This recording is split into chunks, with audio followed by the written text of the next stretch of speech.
এখন এই দুইজন যদি জেনা করেছে, বিবাহিত হয়ে থাকে, তাহলে কি করতে হবে? আর শায়েখ ও আর শায়েখাতো ইজা জানাইয়া, এদেরকে পিলারের সাথে বেঁধে, খুঁটির সাথে বেঁধে পাথর মেরে মগজ উড়িয়ে দাও। আগের দুইটাও জেনা করেছিল, 100 জুতা মারো, দৌড়া মারো, তওবা করাইয়া বিয়া পড়াইয়া দাও। কারণ ওই দুইটা ছিল অভাবসোর, বউ নাই।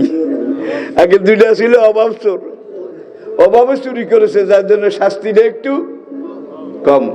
আর এই দুইটার বউ আছে, বউটার স্বামী আছে, তারপরেও পরপুরুষের সাথে জেনা করেছে। এই দুইটা কি অভাবসোর? এইটার যদি আজকে ছেড়ে দেওয়া হয়, আগামী গেলে আরেকজনের বউরে ধরবে। এইটার যদি আজকে বিচার করা না হয়, আগামীকালে আরেকজনকে টিজিং করবে। এটা সমাজের একটা গজব। এটারে পাথর মেরে যত আগে মাইনাস করা যায়, সমাজ তত তাড়াতাড়ি বেঁচে যাবে।